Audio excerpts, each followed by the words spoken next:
Namaskar. On the 9th of May 2021, Rabindra Jayanti is a very special one because it also happens to be the 160th birth anniversary of Gurudev Rabindranath Tagore. Tagore was one of India's greatest sons, a polymath, a Renaissance man, multifaceted, a poet, playwright, philosopher, educationist, and of course, towards the end of his life, also a painter. He belonged to a very famous family of social reformers, philosophers, intellectuals, and he imbibed all these qualities as he was growing up in Bengal. He is in fact the first Asian to be awarded the Nobel Prize for Literature in 1913 for his book of poems, the Gitanjali. Towards the end of his life, he toured many countries. He came to Thailand in 1927, and during his stay here, he of course lectured, gave an address at the Chulalongkorn University, and he also read out his poems when he had his audience with His Majesty King Prajadipok, King Rama VII. These two poems, To Siam and Farewell to Siam, are very well known to scholars of Tagore, both in Thailand as well as in India. He, of course, is unique in the sense that his compositions became the national anthems of not just one but two countries, Jana Gana Mana, India's national anthem, as well as Amar Sonal Bangla, which is Bangladesh's national anthem. Both are Tagore's compositions. I'm very happy that the Swami Vivekananda Cultural Center is having this program, which is focused not only on his life and his work, but also with his relationship, his connection with Thailand. Thank you very much. Dhanyavad.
Good day, ladies and gentlemen.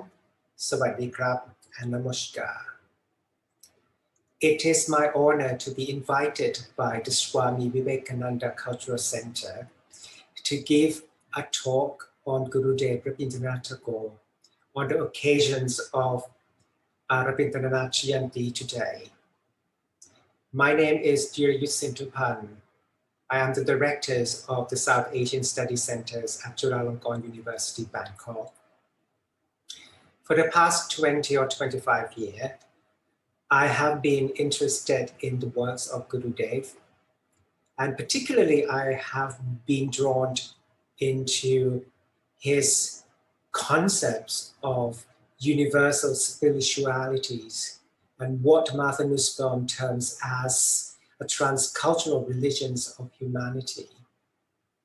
So my talk today will be centering around these ideas, and it will also be about his journey into the Far East, particularly his visit to Siam or Thailand in 1927, and how that contributed to his quest of the utopian societies and his question for this transcultural religions of humanity.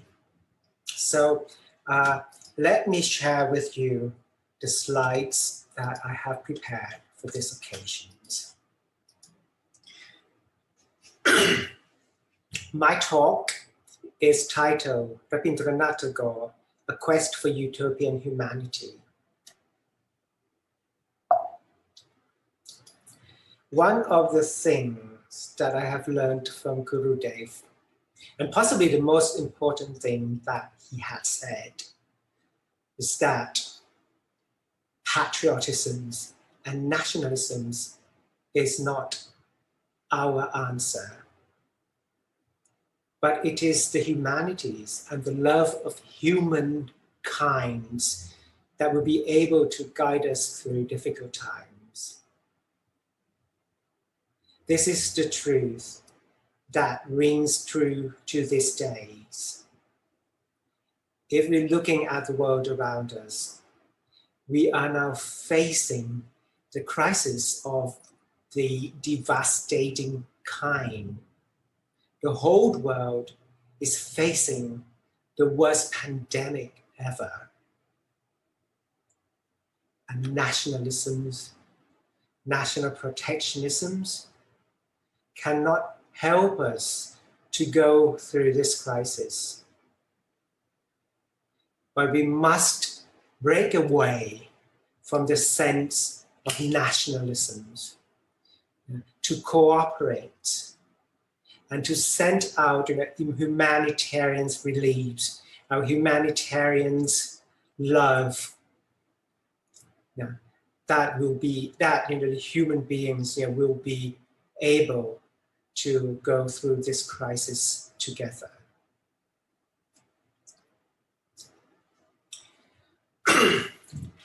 Gurudev, often describe his upbringings as a confluence of cultures, of Hinduisms, of Islams, and of European cultures. Gurudev was a man of such versatilities. He was known as a poet, a writer, a playwright, musicians, choreographers, and philosopher. And the image of a confluence that he provides us with the alternatives of the dichotomies between us and them, of either or. Because if we come to think of it, if we visualize the image of the river, one will only see the two sides of the banks of the rivers, the river in the middle. But a confluence has no boundaries. A confluence is the convergence of substance, convergence of differences into a middle ground, into something new. And in order to be a part of that confluence, the only things that one must do is to dive into it. And I think, because of that reasons, that Gurudev had always been a keen traveler. Because he wanted to break away from the boundaries of his habits, of the constraints of the cultures and educations that that was imposed upon him. So he always urged us through his writing to break away from oneself, to get to know the unknown, to get to know the others, and become a part of something new, of something that is unknown.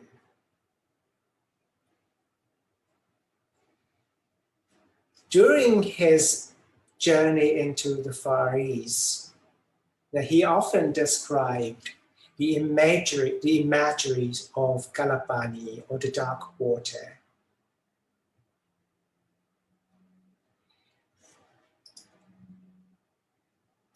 Etymologically, Galapagos involves ancient Hindu restrictions against undertaking any sea voyage. That is a mental block. But on the other hand, the Galapagos, or the dark water, is a physical one. It's the boundaries. It's the borders. It is the borders that has been imposed to us by colonialisms.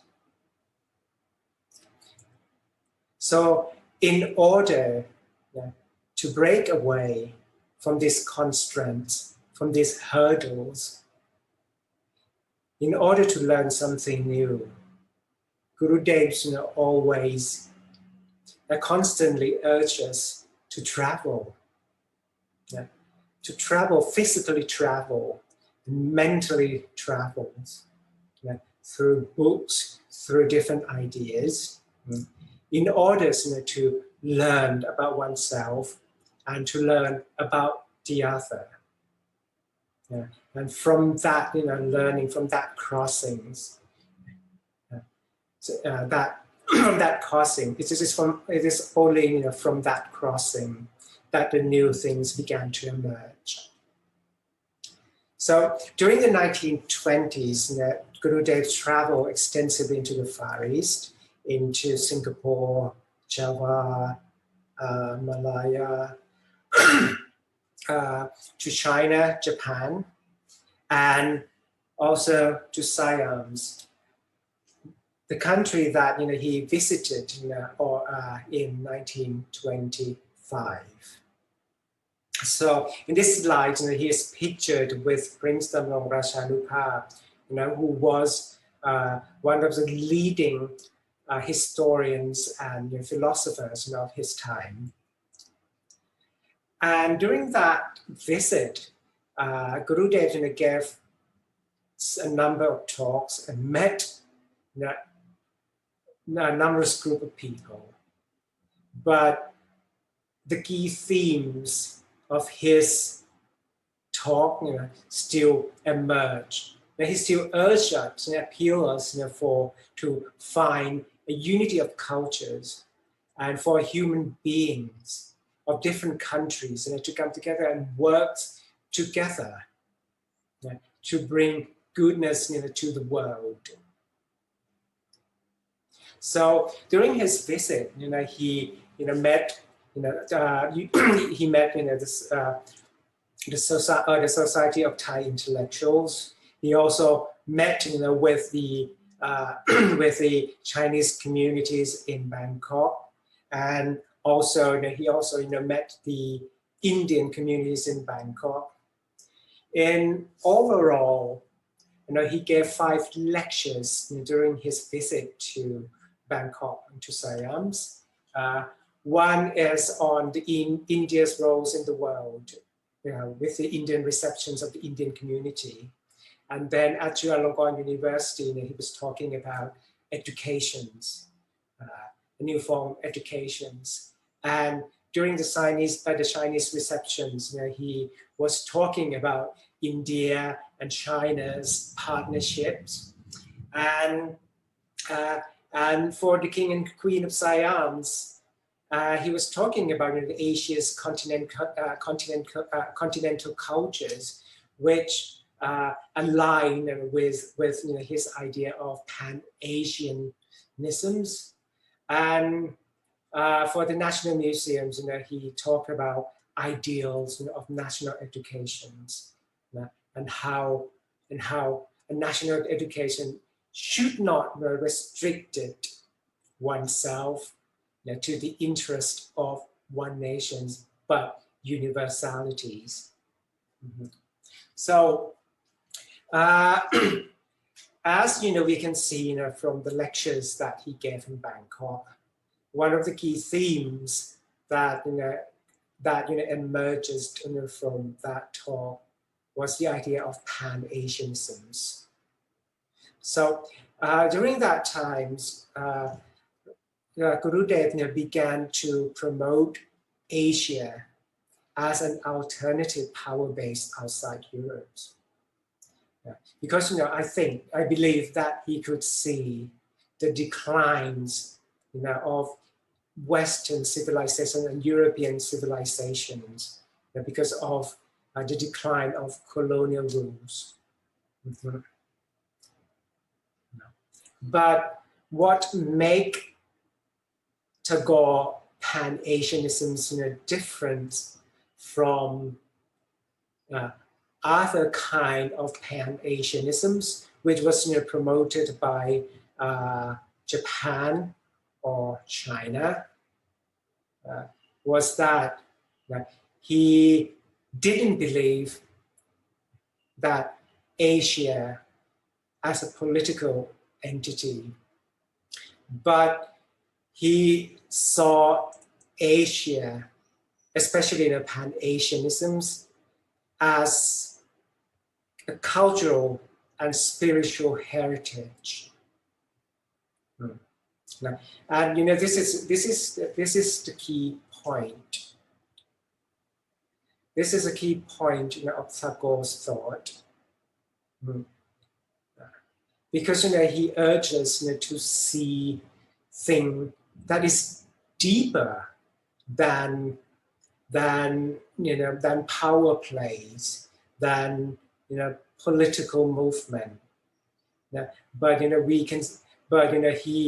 he suggested that a transcultural Asia, that is the transcultural Asia can be a spiritual and cultural experience, and that is possibly the utopia that Gurudev imagined during that times. So, because of his idea of Pan-Asianisms, Gurudev also renewed an interest in the Indian Oceans and also in the Bay of Bengal. And that is why he urged us to have more people-to-people connectivities, through the arts, through the exchange of ideas, through finding a way to rewrite history through a shared memories that we all have. So as I mentioned earlier, his Pan-Asianism project is not a political project, but it was a spiritual project. Now, he was yearning for a spiritual harmonies and cultural harmonies among people in Asia. Right? And he saw that such a materials and cultural heritage can provide the world with an example of peace and harmony. So during his visit to China in 1924, he was talking about China and India relationships. Now that India and China and India were not enemies, but China and India comes together, will be able to act as a founding stone for Asia and for the world. And that same themes, same themes emerged again in his talk to the Chinese community in Bangkok. But it is now he specifically focusing on the spiritual and cultural unities. So as we can see, and I want to stress it over again, his transcultural project, his Pan-Asianism project, was not a political one, but it is a spiritual and cultural unity that that he was looking for. During his visit to Siam, he wrote 2 poems. One is called To Siam, that was read to the King and the Queen of Siam during his audience with the King and the Queen at Dusit Palace. And I would like to read a small sections of these poems to you. I come, a pilgrim, at thy gate, O Siam, to offer my verse to the endless glory of India, sheltered in thy home, away from her own deserted shrine, to bathe in the reaving streams that flows in thy heart, whose water descends from the snowy height of the sacred shrine, of which arose from the deep of my country's being, the sun of love and righteousness. So in these poems, Tagore shows his appreciations of the presence of Indian cultures, which he thought was well preserved in Siam. And he compared India to a deserted shrines, whereas Siam was still the shelter of the endless glories of India. And from my reading, now today, I read his poem as a kind of transnational and transcultural revelations. Because what he sees of Indian culture in Siam, that is something that they often described as transculturalism, as seeing oneself in the other. And I think this is the most important humanity projects of Gurudev, that he urges us to see oneself, to see ourselves in the others, and also see the others in ourselves. And this idea, was repeated again in his letters to Pandit Jawaharlal Nehru when he was still a Congress, when he was still the leaders of the Congress in 1939. And in that letter, he wrote, India's Great Awakening had crossed deserts and mountains. The overflow of her glorious epoch of culture touched far continents and left permanent deficits in distant shores of Asia. In my visit to China, Japan, and to Siam, Java, and Bali, I felt profoundly moved to find how the communion of our culture had persisted even up to our own days. This is transculturalism in the most beautiful kind, to see oneself in the other and the other in oneself. So, at the end of my talk,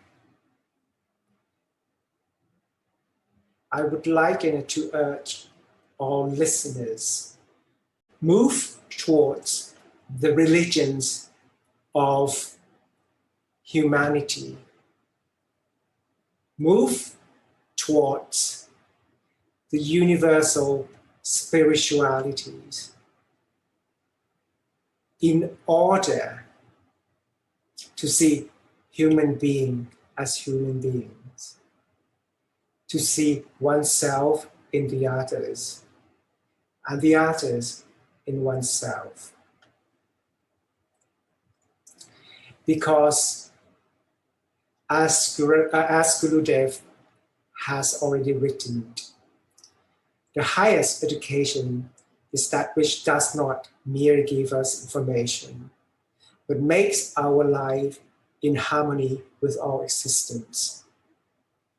It is this harmony, it is this peace, and this is this international collaborations that will guide us all through these difficult times. Thank you very much.